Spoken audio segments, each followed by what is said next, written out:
Dievs svētī ikvienu mūsu mīļo radioklausītāju un skatītāju. Mēs esam kopā Latvijas Kristīgā radio dievkalpojumā pie tā kunga galda. Šodien tā kunga žēlstībā dievkalpojumu vadīs Juris Veiko un es Tālvalds Talbergs. Mēs pateicamies Dievam, ka mūsu brālis Jānis Uzolnikevičs arvien labāk jūtās un atlapst, un domājams, ka jau nākošajā reizē viņš noteikti būs šeit. Arvien vairāk un vairāk es redzu, viss ir Dieva žēlastībā. Un ir jautājums, vai mēs, vai es redzu? Vai es redzu? Vai es redzu? Vai es redzu to, ka tā ir Dieva žēlstība, ka mēs varam būt šeit? Un šodien lasīsim no 2. vēstules korintiešiem, 5. nodaļas 17. pantu. Ja kas ir Kristū, tas ir jauns radījums. Kas bijis, ir pagājis. Redzi, viss ir tapis jauns. Bez šī notikuma, bez šīm milzīgajām izmaiņām, būt Kristū nevar būt viss tālākais, par ko mēs runājam. Ja kas ir Kristū, ja jūs esat Kristū, tad jūs esat jauns radījums. Tad jūs esat piedzimuši no augšienes. Tad jūs esat tie, kam Dieva vārds saka, kas bijis, ir pagājis. Redzi, viss ir tapis jauns. Interesanti, ka šajā reizē, kad domāju par šodienas dievkalpojumu, tas praktiski bija vakar, man ļoti bija jādomā par vienu vārdu, kur es biju maz pamanījis Dieva vārdā. Un šis vārds ir redzi. Abrīnojam daudz. 965 reizes Dieva vārdā ir rakstīts redzi. Gan vecā derībā, gan jaunā derībā. Un ļoti maz ir rakstīts dzirdi. Klausies. Jā, ir. Bet redzi. Tas kungs saka redzi. Mēs pēc tam par to vēl domāsim. Un šodien ir ļoti, ļoti svarīgi. Vispirms, ko es redzu. Un ziniet, tas, ko es redzu, ir ļoti, ļoti saistīts ar to, kur es skatos un ko es skatos. Ja es skatos uz to kungu, tad es redzēšu arī kungu. Ja es skatos blakus tam kungam, skatos to, kas notiek pasaulē, to, kas, ko Dieva vārds pat saka, neskaties, tad, protams, es redzēšu to. Bet cik brīnišķīgi, ka Dieva vārds atgādina. Redzi, viss ir tapis jauns. Un ko tas nozīmē? Tas nozīmē to, ka mums ir jāsāk skatīties uz sevi, kas tad ir noticis jauns. Un ļoti bieži ir tā, ka mēs to nedaram, mēs neskatāmies, kas ir noticis jauns. Un īsti nesaprotam, vai tad kaut kas ir mainījies. Bet Dieva vārds saka, vecais ir pagājis. Tu esi jauns radījums. Tas nozīmē, tu esi šeit pie tā kunga galda. Jo viņš ir tas, kas ir šeit.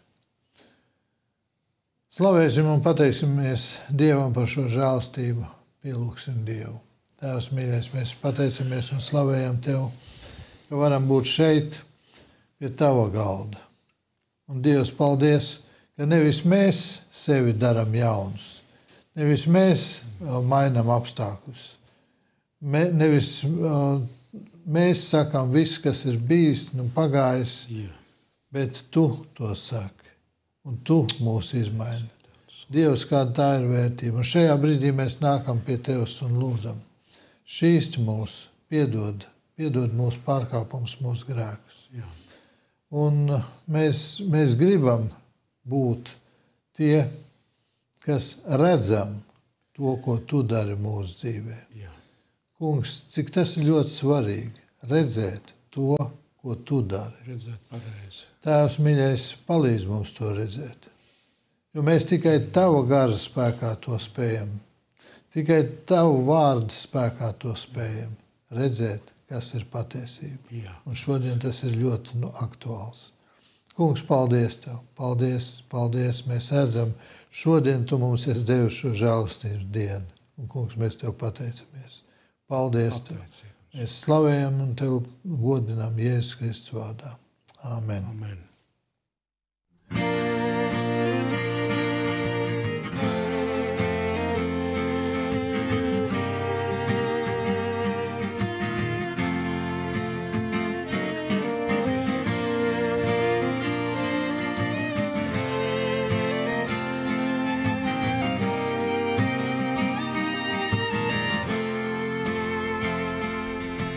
Priecājas debes un līksmo zeme, lai jūra krauts un viss, kas to pildā. Lai priecājas debes un līksmo zeme, lai jūra krauts un viss, kas to pildā. Galileja tam kungam, Galileja tam kungam, Galileja tam kungam, visa pasaulē. Galileja tam kungam, Galileja tam kungam, Galileja tam kungam, un līksmojiet, līksmojiet.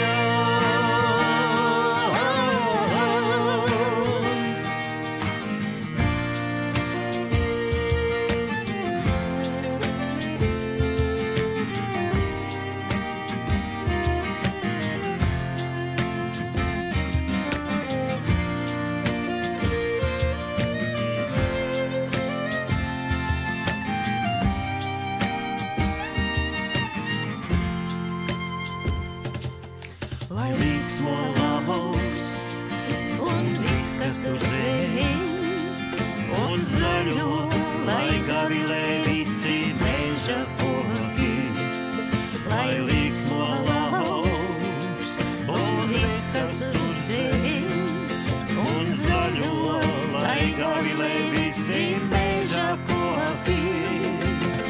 Gavilēja tam kungam, gavilēja tam kungam, gavilēja tam kungam, visa pasaulē. Gavilēja tam kungam, gavilēja tam kungam, gavilēja tam kungam, un līksmojiet, līksmojiet.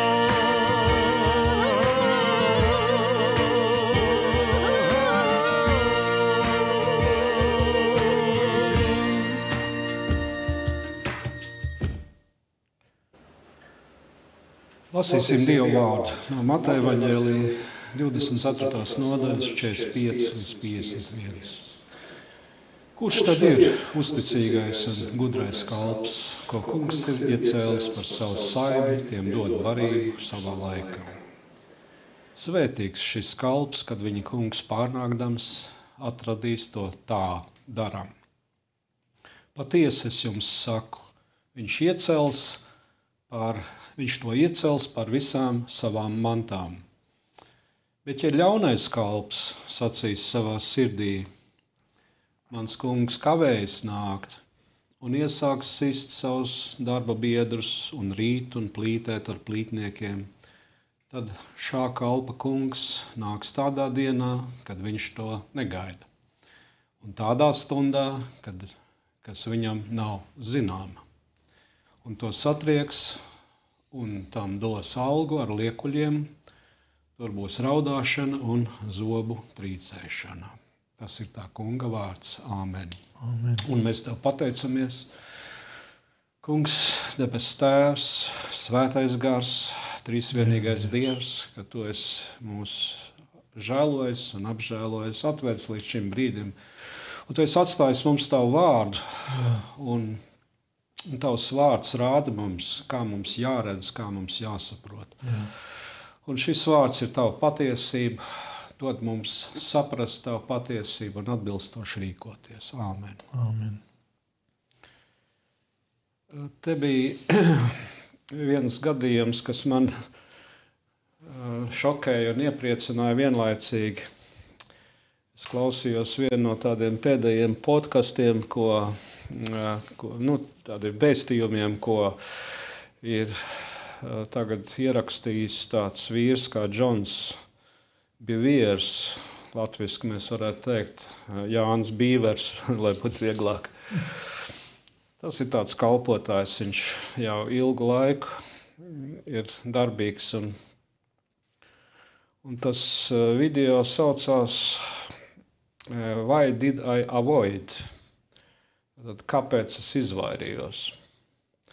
Tā ir tāda dramatiska atzīšanās no vienas puses un dramatiska arī tāda atmodas liecība, kāda ir nākusi šim, kā es teiktu, varbūt mainstream harizmātiskajam kalpotājam, nesliktam pēc būtības, nesliktam, bet tas, ko viņš saka par sevi pašu un liecina, un tas ir tik ārkārtīgi zīmīgi, manuprāt, šajos laikos vieni iegrimst vēl dziļāk miegā un citi možās augšā. Un tas, ko viņš saka, viņš ir 40 gadus, kopš viņš ir bijis vispār kalpošanā kopsumā, viņš ir izvairījies runāt par pēdējo laiku tēmām.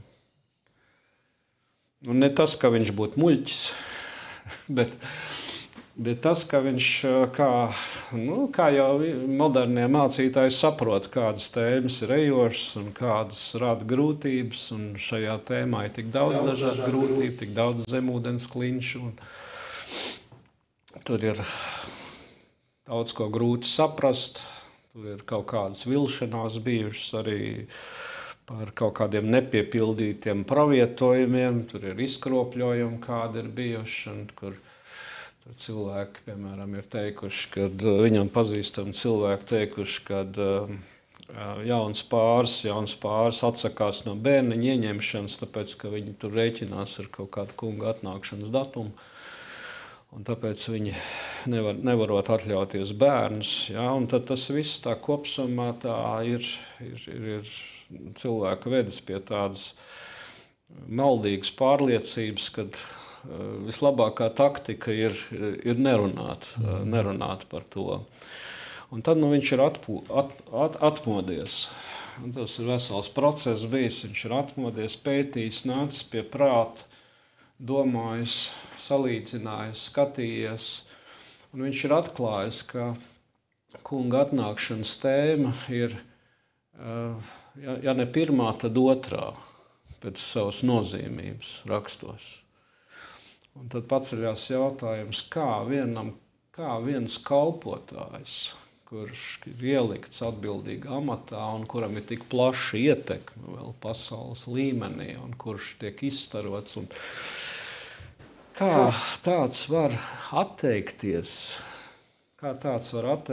no tik svarīgas vēsts teikšanas cilvēkiem, kas viņus sagatavo tiem laikiem, kas nāks pirmkārt, bet arī pašam galvenajam kunga paša atnākšanai. Tāds piemērs labs par to, ka, ja kāds saka, kad kāds datums ir nolikts, bet tas būs kaut kur pēc pusotra gada, ja? Tad cilvēks relaksēts, viņš īpaši tā nesatraucās un var mierīgi tā palaist to brīvo kādu laiku vēl. Bet ja izrādās, ka kāds būs pēc 2 dienām, piemēram, tad gan viņš daudz ko nevar atļauties vairāk. Tad viņš zina, kad ir jāorganizē, ir jākārto, ir jānokārto, jāsagatavo apģērbs, un tas ir viss ļoti ietilpīgs process. Tātad steidzamība, ja, steidzamība. Un ja viens mācītājs izturās un runā tā, it kā viss ir caurmērā kārtībā, ja, tur ir kaut kādas labas tēmas, bet par pašu galveno tomēr nerunās. Ja? Tad tas steidzamības faktors viņš pazūd, un tad cilvēki arī nav gatavi tiem laikiem, kas nāk, un pašam galvenajam nav gatavi. Jā, ko nozīmē būt sagatavotam kunga atnākšanai? Vai tas ir vai tas ir tā, kā sakrāmēt savus koferus un tad sēdēt uz tiem koferiem un teikt, nu te mēs tagad izbrauksim un vairāk mēs neko nedarām, mēs sakrāmējam visu un tagad sēžam un gaidām, ja, ka kaut kāds zvans būs vai kaut kāda mašīna būs mums pakaļ. Ja, ko tas īsti nozīmē? Vai tas to nozīmē? Ja, gatavība. Vai tas nozīmē iziet tādos baltos tērpos uz kādu tiltu un nostāties tur un tad tā fokusēt, skatīties uz debesīm un teikt, nu tagad mēs esam gatavi šajā stundā, šajā minūtē, nu tagad. Un ko tas īsti nozīmē? Un te mums ir ļoti laba ilustrācija, jeb ļoti laba tēma, ko pats Jēzus izklāst mums ļoti īsos vārdos, te nekā sarežģīta nav. Un tā ir, starp citu, pirmā no līdzībām. Jā, ir 3 kopsumā. Ir šī pirmā 24. nodaļas beigās, tad ir līdzība par 5 jaunavām, kas tūlīt pat seko 25. nodaļā, un tad vēl ir viena līdzība par talantiem, kas ir izdalīti, un tas viss runā par vienu un to pašu. Ko mēs darām šajā laikā, kā mēs redzam šo laiku, jā, ar tavu ierosināto tēmu, ļoti pareizo, un kāda ir tad tā rīcība, kas seko, jo rīcība vienmēr seko kaut kam. Slavu Dievam, kad mums ir tāds pamācības vārds, un tagad tas pirmais jautājums, ko tas kungs šeit uzstāda 45. pantā, kurš tad ir tas uzticīgais un tas gudrais kalps, ko tas kungs ir iecēlis par savu saimi, dot barību īstā laikā. Lūk, kāds ir šis tā kunga līdzības tāds vēsturiskais konteksts, lai mēs varam saprast, no kurienes tas vispār tā ņemts, jo vēsturiskais konteksts ir svarīgs arī pie jaunavām. Jā, tur ir kāza tradīcija pamatā, ja mēs neko par to nezinām, grūti ir iebraukt. Nu, kādā sakarā viņš te pa jaunavām runā, kādā sakarā par lāpām un kāpēc naktī un miljonus jautājumu paceļās. Un šeit arī ir mazliet jāpaskaidro, ka te ir runa par vienu lielu saimniecību, par vienu lielu, tātad, kā to sauc grieķiski, oikeios, vienu namu, kurš pieder lielkungam, un tad viņam ir liela saimniecība, kurā darbojas vergi. Vergi, jā, un tagad saimnieks aizceļo, viņam kaut kur ir jābrauc, kaut kur jāiet, jābrauc diezgan varbūt kādu laiku, nav zināms, bet un viņam šajā laikā ir jāieceļ atbildīgi uzraugi, pārstāvji, kas viņa vārdā un ar viņa dotajām instrukcijām un pavēlēm un pārvaldīs šo namu, un kuram būs tiesības uz resursiem, kas tajā namā ir, tātad paša kunga resursiem. Un te tiek iecelts 1 vai 2 tādi virsvergi, tad tas ir, var teikt, galvenais vergs. Un Mūsdienu cilvēkiem ir grūtības ar to, vai ne? Vergi, dulos tas ir vārds, kas tiešām runā par vergiem. Jā, bet viņiem ir dots pilnvars. Viņiem ir kaut kādā noteiktā laikā ir jāstrādā atbildīgi. Un kad tas kungs atgriezīsies, nav viņiem tā ļoti precīzi pateikts. Bet tieši šajā laikā viņiem ir atbildīgi jāstrādā. Tas ir šīs līdzības tāds vēsturiskais konteksts. Tātad par ko principā te ir runa šajā kunga izstāstītajā līdzībā? Par kādām divām personām šeit ir runa? Vai te ir salīdzināts ticīgais un neticīgais?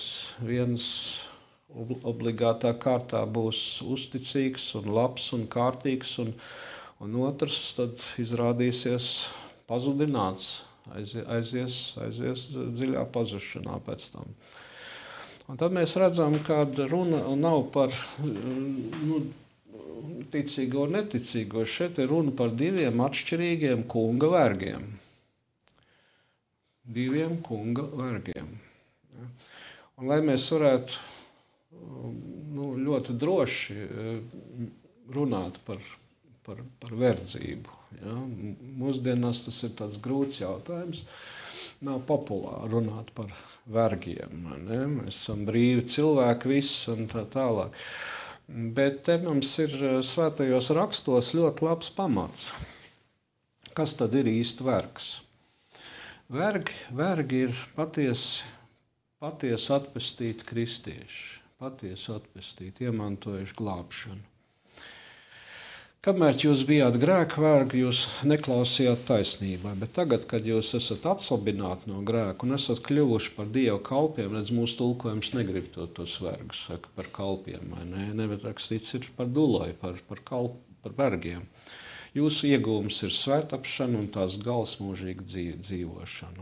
Un te vēl ir 1. Korintiešu 6, 19 teikts, vai jūs nezināt, ka jūsu miesa ir svētā gara mājoklis, kas ir jūsos, ko jūs esat saņēmuši no Dieva, un ka jūs nepiedarat sev pašiem. Jūs esat dārgi atpirkti. Te ir visa definīcija. Pilnīgi visa definīcija. Vergs ir tas, kurš ir nopirkts par naudu. Tad pa priekšu viņš bija vergs vienam ļoti despotiskam kungam, Eģiptē, faraonam. Tagad viņš ir izpirkts brīvībā, bet tā brīvība ir labprātīga verdzība taisnībai un ar lieliem apsolījumiem. Tātad verdzība ir korekts vārds.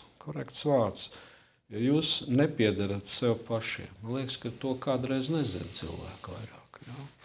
Es domāju, ka mēs piedaram sev pašiem, mēs visi brīvi rīkojamies, kā mēs gribam. Ar visu mēs brīvi rīkojamies. Ar sevīm un ar tā kunga mantu. Jā, bet tā nav. Lūk, te ir redzama atšķirības starp šiem diviem vergiem, kuriem ir pilnīgi cits vērtējums iedots. Tad divi vergi, abi divi viņi ir nopirkti. Viens nav ticīgs, otrs neticīgs. Abi divi ir no tās pašas kategorijas. Tās pašas. Un, lūk, pirmais vergs, jeb kalps, kā mūsu bībelēs ir teikts, ir uzticīgs un gudrs. Divi vārdi. Uzticības un paļāvības cienīgs. Un šī viņa gudrība ir tāda ļoti praktiska gudrība. Tā kā bībelē nav filozofiska gudrība, bet vienmēr gudrība izpaužās ļoti praktiskās lietās. Un ko tas nozīmē?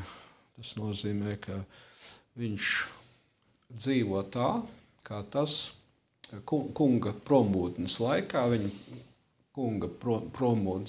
viņš dzīvo tā, kā tas ir paredzēts, kā tas kungs to ir pavēlējis un norādījis. Un tas ir viņa raksturojums, un kas šeit ir ļoti būtiski, kas te ir pieminēts, viņam ir uzticēti pārtikas krājumi, pārtikas resursi, viss.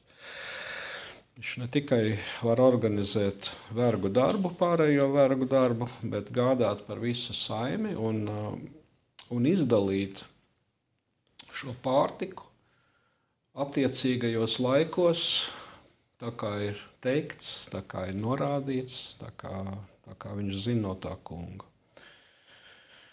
Un ļoti, ļoti gudra tāda, varbūt teikt, pamācība, ka visi šie resursi, tie nav viņa resursi. Nekas no tā nav viņa. Viņam nekas nepieder. Pat sieva viņam ir tas kungs visdrīzāk iedevis. Ķermenis ar viņam ir Dieva dots. Viņš neko nav pats izplānojis. Tāda ir verga daba. Viņam nekas nepieder, viss ir tā kunga, bet viņam ir uzticēts ar to rīkoties. Atbildīgi rīkoties. Un kāds ir pārnesums šeit?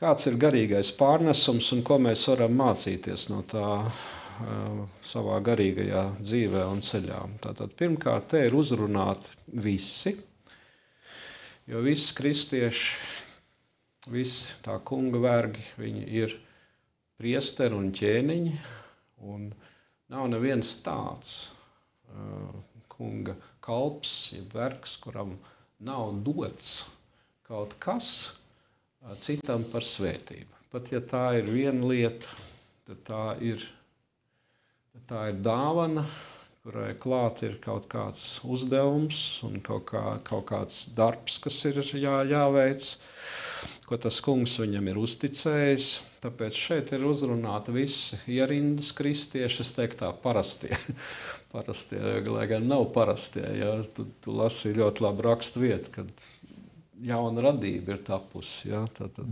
Dieva bērnība, tas ir kaut kas ļoti neparasts. Bet, ja mēs tādu valodu pielietojam, ja, tā, katrs viens Dieva bērns, viņš ir ar savu dāvanu, ar savu uzdevumu. Un kur vien nāk kāda dāvana klāt, kur vien kaut kāds resurss ir, tas nav viņa, tas ir dots. Bet tur, kur ir šis resurss, tur viņam ir atbilstošs darbs un uzdevums. Citādi nemaz nevar būt. Un tāpēc, vai tas kādam būtu uzņēmēja darbs, kādam ir kāda firma jāvada, varbūt kādam ir ģimenes darbs, ģimenes tēvs, tas ir viens atbildīgs pienākums, kurā saime ir jāprūpē un jādod savā laikā sava barība katram un vienam.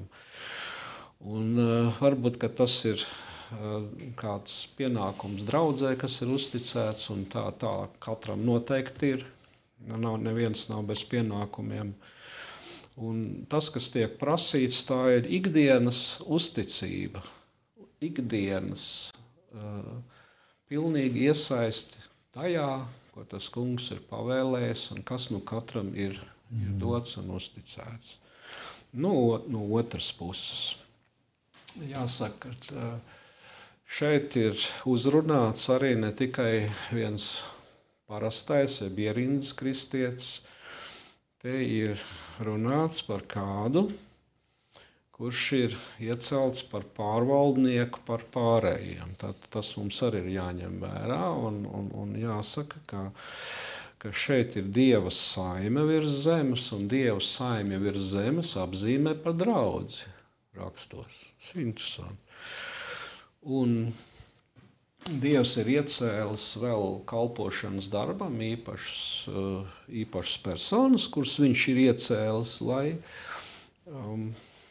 par šo mājasaimniecību būtu uzraudzība, tos tad arī rakstos sauc par bīskapiem. Bīskaps nav tas, ko katoļu baznīcā mēdz par bīskapu saukt. Bīskaps ir katrs uzraugs. Tēvs ir bīskaps ģimenē, māte ir, un draudzē ir šie bīskapi, kas ir tas pats, kas mācītājs un uzraugs. Un viņiem ir jāgādā par saimi, par Dieva saimi šoreiz. Un, ja viņš pa savējo nav spējīgs gādāt, tad kur vēl viņš pa Dievu saimi gādās? Tā kā tas ir Skaidrs, tad runa ir, Jēzus šeit īpaši uzrunā arī draudzes kalpotājus, garīgos vadītājus, ganus mācītājus. Un šeit pienākums ir dubults. Tas ir ļoti nopietns darbs, jo viņam ir gan sava saime jāuzrauga, gan arī vēl tā saime, kur Dievs ir uzticējis viņam, kā ganāmo pulciņu. Jā, te ir ļoti labs rakstu vietas, kur ir ganiet Dievu ganāmo pulku, kas ir jūsu vadībā. Ne piespiest, bet labprātīgi, kā Dievs to grib. Nedz arī negodīgas peļņas dēļ, bet no sirds. Ne tādi, kas grib valdīt par viņiem piešķirto daļu, bet būdam par priekšzīmi ganāmam pulkam. Tad, kad augstais gans parādīsies, jūs saņemsiet nevīstošu godības vaināgu. 1. Pētera 5. nodaļa. Tad būt par mācītāju vienā vietējā draudzē, tas ir ārkārtīgi atbildīgs uzdevums. Par to Pāvils saka apustuļu darbu 20. nodaļā, viņš saka, raugieties uz sevi pašu un uz to pulku, kuru svētais gars jūs ir iecēlis par ganiem. Tad tas svētais gars, ko viņš pats ar savām asinīm ir iegūst sev par īpašumu. Tad draudze nav tavējā, nav manējā. Tā ir tā kunga. Un turklāt viņi ir ārkārtīgi dārgs kunga īpašums. Ar to nekāda joki nav. Un kas, tiksim, ja cilvēks ir pazaudējis prātu un sāk domāt pasaulīgi, ja, viņš var sākt kaut ko līdzīgu biznesam taisīt. Tas ir tad priekš manis un manam godam, manai slavai, un tad es tikai gribu to skaitli lielo, un tad es gribu naudu. Nē, tad ganīšana šeit notiek ar vārdu, patiesības vārdu izskaidrošanu, paskubināšanu, norāšanu, brīdināšanu, tas viss ir saistīts ar ganīšanu. Un garīgi piemēri jārāda, un draudzes disciplīna ir arī jāpraktizē. Un ja šāds garīgs vadītājs paklausīgi pilda savu darbu un visu laiku ir šajā pozīcijā, dienām un naktīm, kā tas ir prasīts, vai ne? Bet viņš ir šajā atbildīgajā darbā, viņš par to atbild, viņš nes šo atbildību. Tev jau var atbildība, piemēram, ir, naktī neatceļās, ne, par kristīgu rādi. Viņi ir visu laiku tā vai savādāk, lai arī fizioloģiski tu atpūties kādu laiku, bet garīgi tā nopietnība arī, kas tajā ir. Un ja kas notiek, ja, un to vajag gan labot, gan vajag rēķināties ar to, tas viss ir vesels komplekss ar lietām. Tāpat arī ganīšana ir.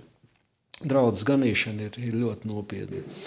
Un lūk, kur ir gatavības paraugs mums. Jā, mēs par to tik daudz runājam, bet kas ir gatavs kunga atnākšanai? Kurš tad ir tas gatavais? Vai tas ir tas, kad sakrāmē čemodāns un tad sēž un pēkšņi gaida kaut kādu zvanu, vai tad ir kaut kur jāaiziet un kaut kā uz kādu tiltu vai jāskatās uz debesīm? Taču nē. Tātad kungs nāk jebkurā brīdī. To mēs rēķinamies ar draudzes aizraušanu katrā ziņā. Otrā kunga atnākšana saistīta ar daudzām zīmēm, un tur 7 gadu periods ir zināms, bet kunga atnākšana pēc savas draudzes ir jebkurā sekundē. Tur nekā savādāk nevar domāt. Ja? Un kad viņš atnāks, kur viņš tev atradīs? Un ja viņš tev atrod uzticīgi pildam savu darbu, savu pienākumu, ko viņš ir uzticējis tev un iedevis resursus un iedevis pārvaldību, un tu par to domā, rūpējies, tu gādā, tu upurē kaut ko visnotaļ no sevis. Ja? Tad tas kungs šeit saka tādas vārdas, 46. pāns. Svētīgs šis kalps, kad viņa kungs pārnākdams atradīs to tā daram. Un kas ir par atalgojumu šim kalpam, šim vergam, ir tas, ka viņš saņem svētības vārdus, uzslavu un vēl lielāku atbildību pēc tam. Liela svētība, kā mēs sakam, citā rakstvietā atklāsmes grāmatā teikts, tam, kas uzvar, es došu sēdēt pie manis uz mana goda krēsla, tā kā es esmu uzvarējis un sēžu pie mana tēva un viņa goda krēsla. Mēs atklāsmes grāmata 3:21. Tādā pozīcijā pacelts, pārvaldīt kopā ar Kristu pilnīgi visu. Bet lūk, kas te ir mazajā uzticīgs, nemitīgi ir tajā iesaistīts, nevis bezdarbīgi sēdēt un spriest un apspriest un kaut kādas tur versijas izteikt un runāt par to, kā mēle niez, bet būt iesaistītam, būt darbīgam, iesaistītam tieši tajā darbā, tajās pavēlēs, kuras tas kungs ir teicis. Un ļoti īpaši svarīgi vēl ir izdalīt barību īstajā laikā. Rādio arī nav nekas tāds abstrakts. Jā. Tas ir saistīts ar garīgās barības izdalīšanu. Tā ir milzīga lieta, milzīga atbildība. Tas ir iet tālu pāri robežām, tas iet pa visu pasauli. Lūk, šeit ir milzīga atbildība un arī ļoti liels apsolījums. Ļoti liels. Tātad garīgās vadības mērķis ir barot pakļautos cilvēkus, barot viņus, ganīt, barot, un nevis otrādi, lai cilvēku barot vadītājus. Šis pagrieziens var notikt, un tāpēc es par to John Beaver sākumā teicu, ja, kad viens labs kalpotājs attopās beigās, ka faktiski viņš ir izvairījies no galvenās vēsts runāšanas. Ja, viņam kaut kā bija bīstams kaut kas ir. Tas var draudēt viņam, viņa biznesu varbūt var pārstrīpot. Kas zina, ko cilvēki padomās. Un šeit ir, kas no garīgiem vadītājiem prasīta, ir nevis popularitāte. Nav nekur pavēlēs, teiks, kļūst populārs, kļūst visiem zināms. Vienīgā, ko kungs prasa, paliec uzticīgs. Līdz galam, līdz pēdējiem. Lūk, un tāpēc tā uzticība šeit ir svarīga. Barot ar to barību, nevis to, kas cilvēkiem patīk obligāti. Viss jau nepatīk, bet to, ko tas kungs liek darīt, ko viņš liek, tas ir svarīgi. Un ja garīgais līderis to nedarīs, nepildīs, tad būs bargs vārds par to. Un kas te mums tālāk 48. pantā ir teikts? Bet ja ļaunais kalps savā sirdī sacīs, mans kungs kavējas nākt, un iesāks sist savus darba biedrus, rīt un plītēt ar plītniekiem, tad šā kalpa kungs nāks tādā dienā, kad viņš to negaida, un tādā stundā, kas viņam nav zināma, un to satrieks, un tam dos algu ar liekuļiem, tur būs raudāšana un zobu trīcēšana. Tad šeit viss sākās ar vienu ļoti nopietnu frāzi, vienu teikumu. Bet ja ļaunais kalps sacīs savā sirdī. Tātad tas ir kardioloģisks jautājums. Sirds, kardija, grieķu valodā. Un ja viņš var neteikt to publiski nekad. Viņš to var pietaupīt pie sevis. Jebkurš to var izdarīt. Tie ir meli, kas sākās tieši sirdī. Tad laikam tur vēlns var iesēt savas domas, ja, un tas, ko Bībele māca vienmēr, saka, runāt savā sirdī, nozīmē praktiski domāt. Tas nozīmē domāt, tas nozīmē iemantot tādu attieksmi savā sirdī. Būt ar tādu pārliecību savā sirdī. Un neizpaužās obligāti vārdos. Bet viss sākās lūk ar šo te. Un viņš domā savā sirdī, jā, tas kungs neatnāca vakar, un aizvakar nebija, un te bija kaut kāda vēl pravietojuma, un tie arī nepiepildījās. Diez vai viņš nāks šodien, rīt arī nenāks, un tā tālāk, un tā joprojām. Un tā sākās grēks, izejot no šiem meliem. Tātad tie ir meli sirdī. Cilvēks sāk domāt savā sirdī. Un kas tālāk sāk izrietēt? Grēks nozīmē kunga resursus, kunga dotos resursus. Viņa dāvanas, viņa pārtikas krājumi, kas ir. Viņš to sāk lietot savās interesēs. Tātad pārtikas krājumi noteikti ir lieli, un tā vietā, lai dalītu to tā kā ir nepieciešams pa daļām un pa laikiem, viņš varbūt paņem vienā reizē tur riktīgi daudz vīna. Tas tajos laikos bija vīna krājumi. Tas ir normāls dzēriens austrumos. Un kaut kāds cits ēdiens, un viņš laiž pa 9, tāpēc, ka vai ne, dzīve ir skaista. Un viņš aiziet, kas saka, no šīs domas atspērdamies, ka vēl jau ir laiks, un visam vēl ir savs laiks. Un tad sākās izlaidība. To sauc Bībele vienā vārdā izlaidība. Viņam nav motivācijas vairāk. Viņš nerēķinās ar to, ka tas kungs vienu brīdi var aiz muguras viņam pieliekties un teikt, ko tu dari tagad, kas tas ir.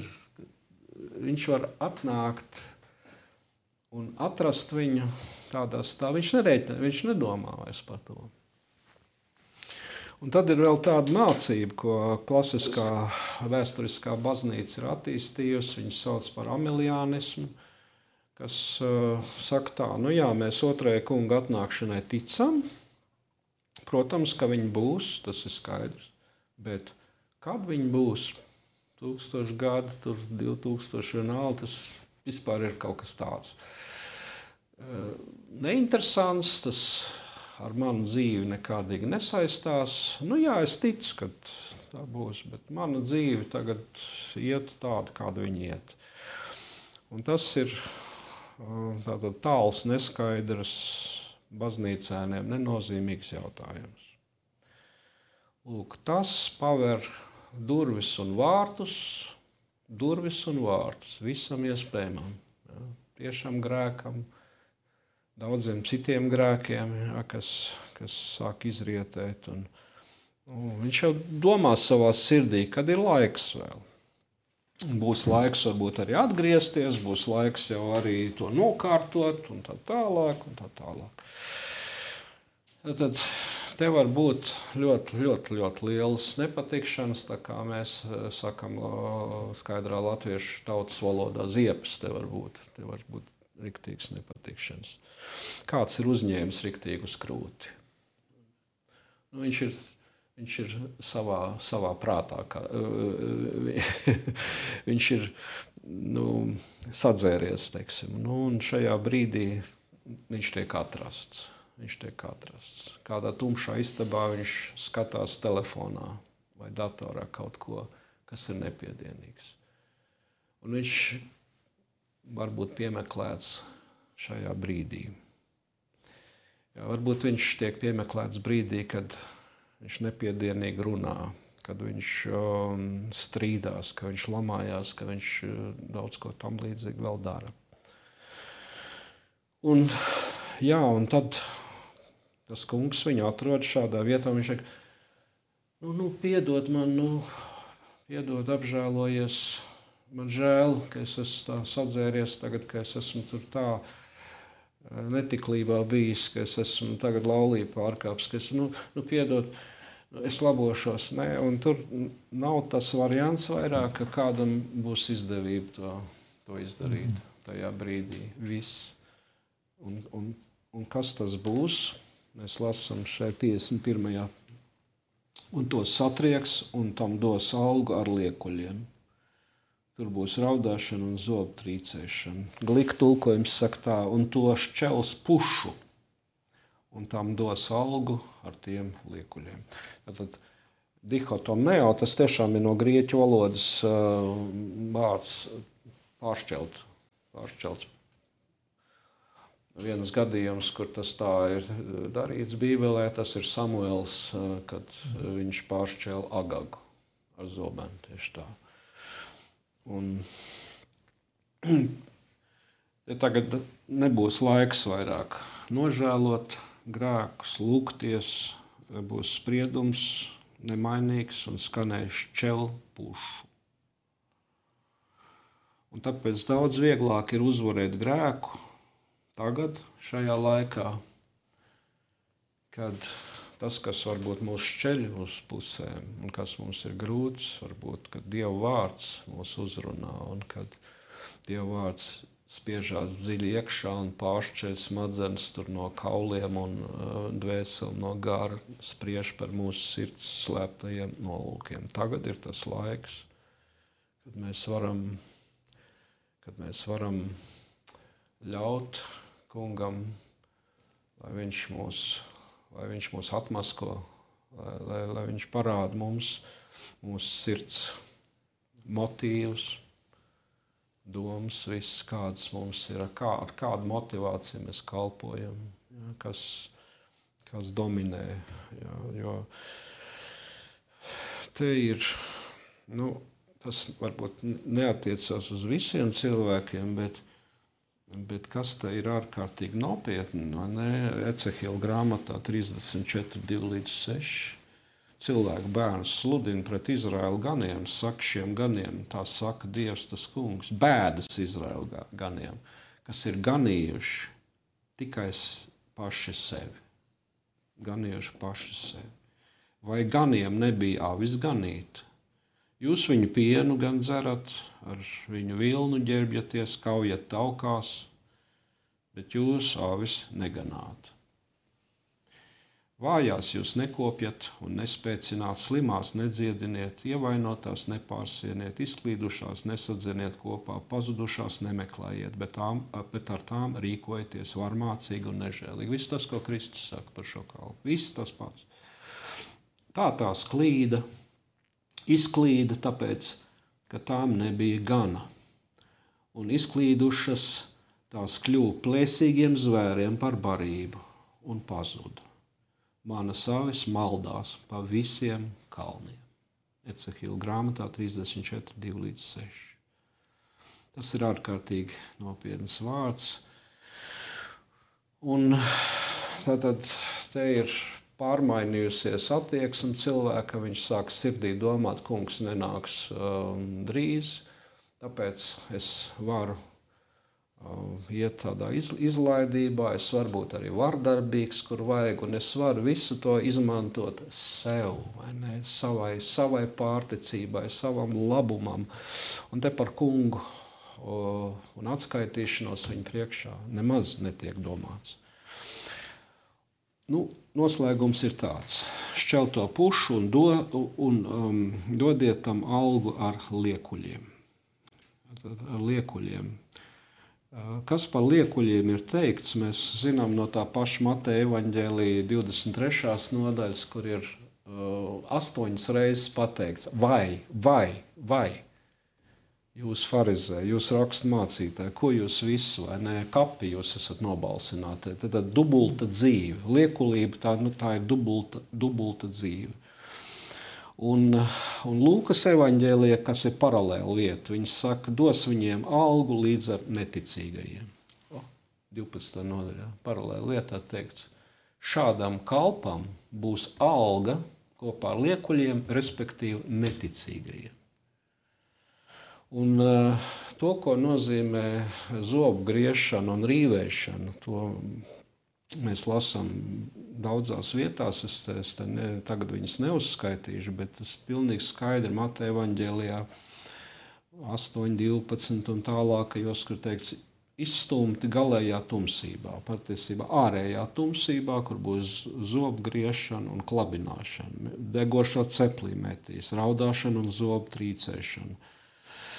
Un ārējā tumsā. Izmetiet šo kalpu ārā, sasieniet rokas. Tas ir caur un caur daudzās vietās teiks. Tad šis gals ir nevis pie tā kunga soļa krēsla, kur izvērtēs un dos godalgas. Tā nav tā vieta. Šī ir pazušanas vieta. Šī ir liekuļu vieta, šī ir neticīgo vieta, kurā šie kalpi atradīsies.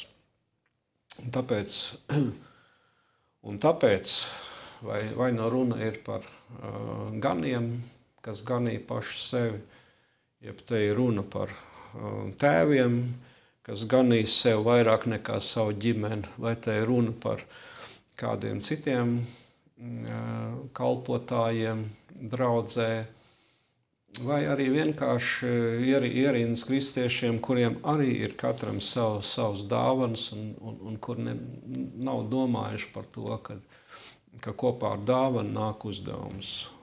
Dāvana bez uzdevuma nepastāv tāda lieta. Es domāju, ka man tā dāvana, ka es varu izcelties ar to, tas nav tā. Un tāpēc, lai cilvēks pats sevi pārbauda, un tā, lai viņš ēd no šīs maizes un dzer no šī biķera. Tāpēc mēs esam visi aicināti pārbaudīt mūsu motīvus, pārbaudīt savu sirdi, un tas kungs, lai mums palīdz. Lūksim. Kungs, debes Tēvs, Jēzus Kristu, Svētais Gars, mēs esam dzirdējuši no Tavu vārdu. Jā, Dievs. Par Tavu atnākšanu un kā būs pie Tavas atnākšanas. Mēs zinām, jau tagad esam pravietiski brīdināti par to, par šīm divām iespējām. Mēs varam dzirdēt atzinības vārdus, un mēs varam dzirdēt arī nopēlumu vārdus. Un šis laiks, kas mums ir dots, dod mums garīgo redzi. Mēs varam pareizi redzēt saskaņā ar rakstiem.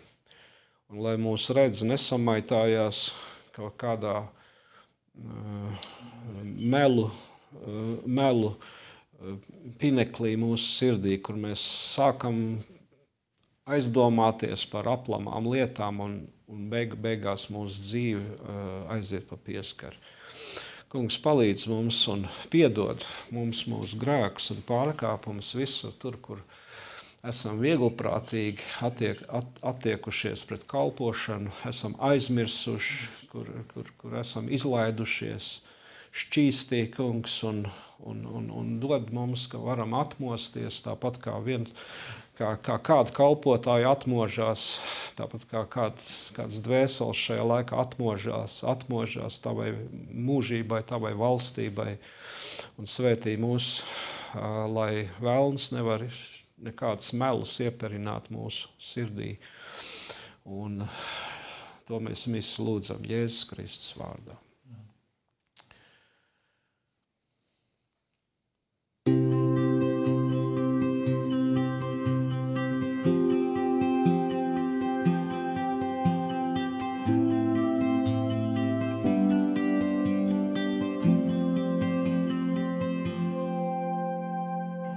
Šajā pasaulē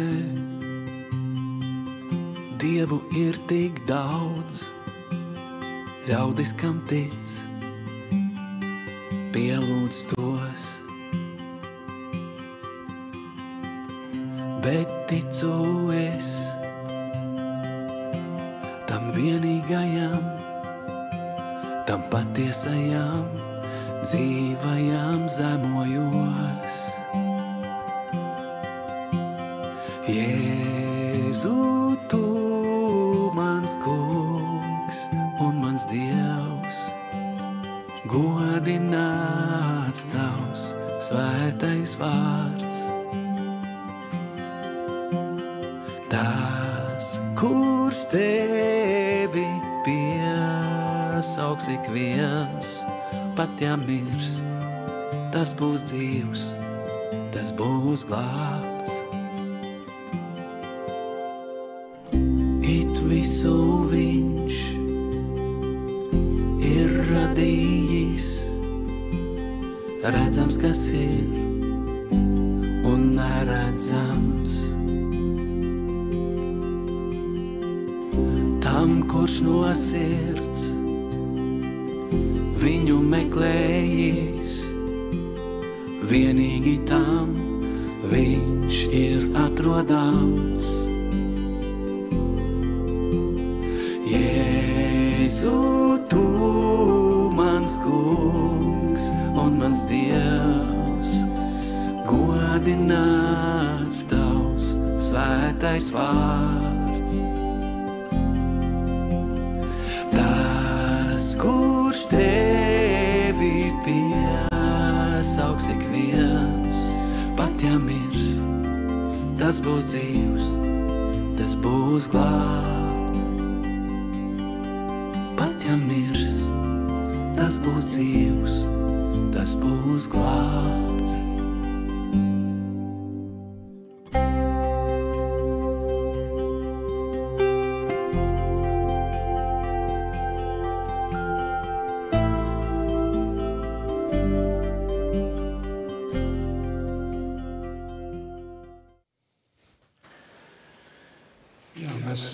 Lasīsim tā iestādījumu vārdus mūsu vakarēdienam šodien. Kā Pāvils to ir teicis 1. korintiešu vēstulē 11. nodaļā. Jo no tā kunga es esmu saņēmis, ko arī jums mācīja, ka tas kungs tanī naktī, ka tas tapa nodots. Ņēma maizi, pateicās, pārlauza un sacīja. Ņemiet, ēdiet, tā ir mana miesa, kas par jums top dota. To dariet mani pieminēdami. Tāpat arī biķeri pēc vakarēdienu un sacīja, šis biķers ir jaunā derība manās asinīs. To dariet, cik kārt jūs to dzerat, mani pieminēdami. Cik kārt jūs no šīs maizes ēdat un no šī biķera dzerat, pasludiniet tā kunga nāvi tiekams viņu. Vienosimies kopējai lūkšanai. Mūsu Tēvs. Mūsu Tēvs debesīs, svētīts, lai top tavs vārds, lai nāk tava valstība, tavs prāts, lai notiek kā debesīs, tā arī virs zemes. Mūsu dienascho maizi dod mums šodien, un piedod mums mūsu parādus, kā arī mēs piedodam saviem parādniekiem. Un neieved mūsu kārdināšanā, bet atpestī mūs no ļaunā. Jo tev pieder valstība, spēks un gods mūžīgi mūžos. Amen. Amen. Sēdieties. Jēzu, Jēzu, tikai tu, Jēzu. Jēzu, tikai tu. Jēzu, tavās jaunās derības asinīs, viss ir tapis brīvs un dzīvs. To gribam satvert, cik daudz tu dod. Mēs lūdzam, svētais gars, palīdzi to iemantot. Caur tevi, Jēzu, viss ir piepildīts. Lai mīlestības, cerības un prieka gars mūsos būtu dzīvs. Savu mieru tu mums atstāji, un tu mums dod. Svētais gars lūdzu, māci mums to iemantot.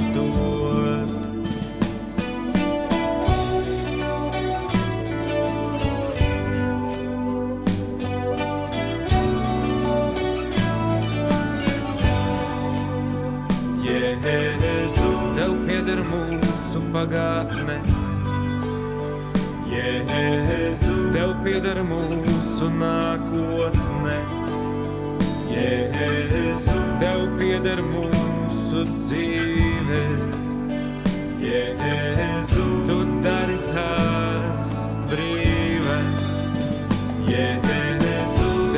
pieder mūsu ģimenes. Jēzu, visas nākamās paudzes. Jēzu, mēs tava vīna koka zari. Paldies tev, mīļais kungs, ko mūsu dzīvēs dari. Jēzu, tikai tu. Jēzu, tikai tu. Jēzu, tikai tu.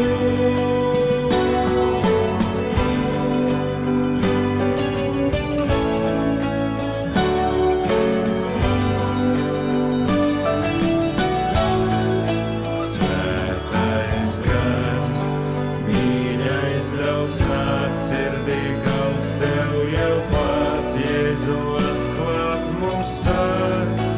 Dieva dēls, tavs pilnīgais tēls, domas tas maina, dvēseles maina. Svētais gars labo vēsti mums nes, dari mūs dzīvus, no mēliem brīvus. Dieva dēls, slavēts tavs vārds, stūrakmens svēts, tu dzīvā Dieva dēls. Slava Dievam, slava Dievam. Paldies, Jūri, par vārdu, kas ir ļoti, ļoti nopietnas. Un es domāju, ka šodienas mūsu kristiešu problēma ir tā, ka mēs daudz klausamies un klausamies. Man ir interesanti, pirmā vēstule Timotejam, 3. nodaļa, 3. pants jau zināms. Jo nāks laiki, kad tie veselīgo mācību nepanesīs, bet pēc savām pašu iekārošanām sev mācītājus uzkraus, kā tiem Ausis sniedz. un novērsīs ausis, citu ausis no patiesības un griezīsies pie pasakām. Šodien visi tiek aicināti klausīties. Klausies, klausies, klausies, ko es saku. Neklausies, ko tas saka, neklausies, ko to. Bet tas kungs saka, redzi. Un ziniet, ko tas kungs saka šodien?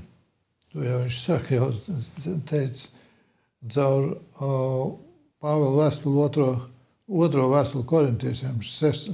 nodaļa. Redzi, atkal, redzi, tagad ir vislabvēlīgākais laiks. Redzi, tagad ir pestīšanas diena. Es par to, ka domāju, vai es redzu, ka šodien ir vislabvēlīgākais laiks. Taču vēl nav tieši to, ko tu Jūri sacīji. Vai es redzu to, ka šodien jau man ir jāgatavojās tam acu mirklim? Jā. Vai es redzu to, ka vai es redzu tās zīmes?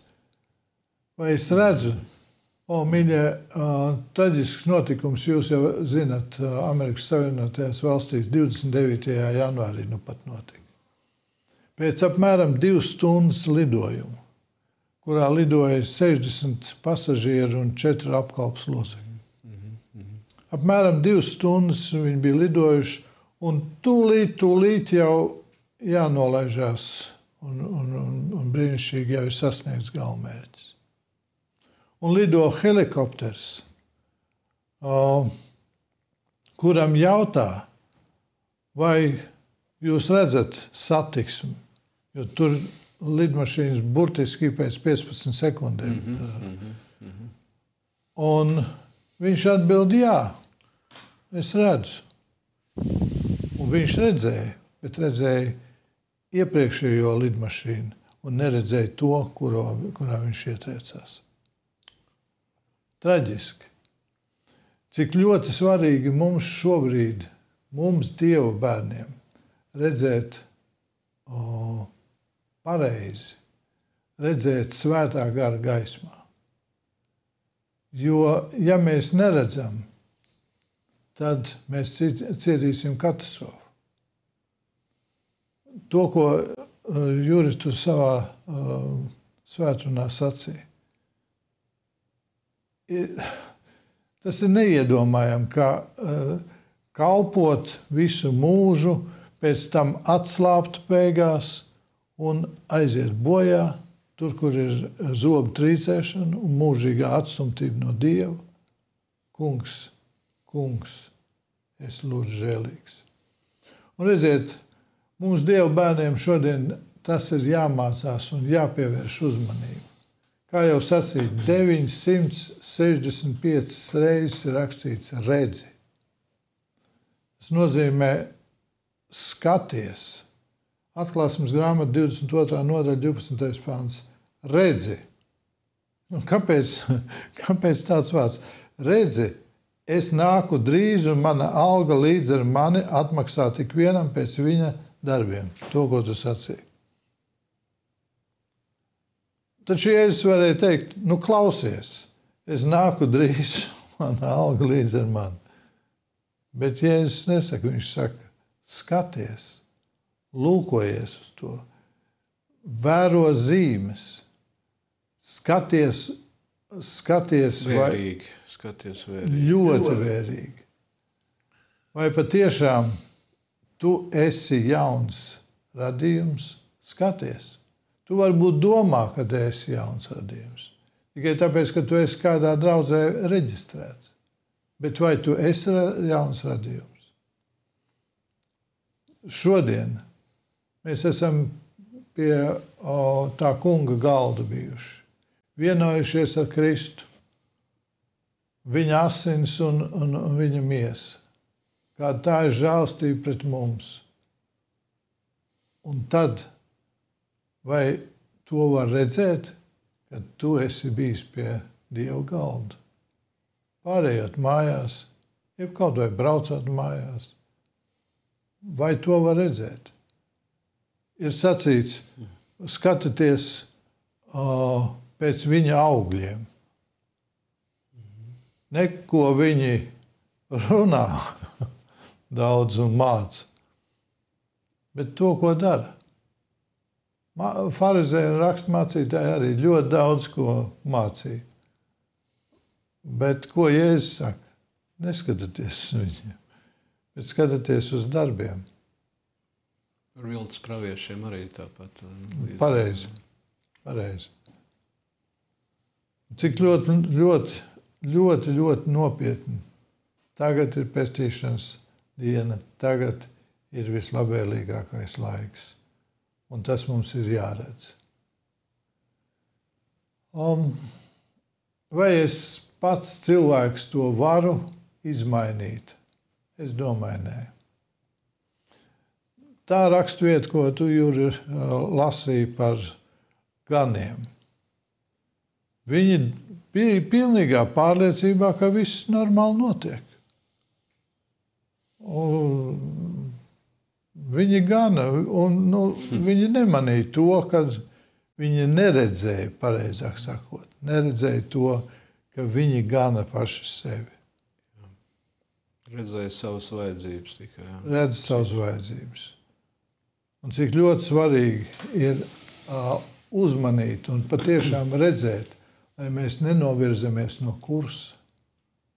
Lai mēs redzam, ir tāda sena dziesma, paturīja acīs Jēzu.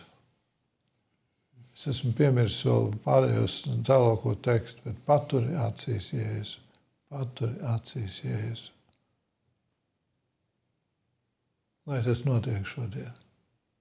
Lai, mīļie radioklausītāji un skatītāji, jūs ikdienā, jūs acīs, jūs prātā, jūs sirdī ir Kristus. Lai Dievs svētī jūs bagātīgi. Amen. Svētības vārdu no vēstules Ebrejiem 13. nodaļas, bet miera Dievs, kas no miroņiem paaugstinājis mūsu kungu, Jēzu, lielo avju ganu, mūžīgās derības asiņu dēļ. Tas, lai ik katrā labā darbā dara jūs spējīgus piepildīt viņa gribu, jūsos to padarot, kas viņam labi patīk, caur Jēzu Kristu. Viņam, lai ir gods mūžu mūžos. Āmen. Amen. Amen. Dieva Tēva mīlestība, Jēzus Kristus žēlastība un svētā gara sadraudzība, lai ir ar visiem mums. Āmen. Amen.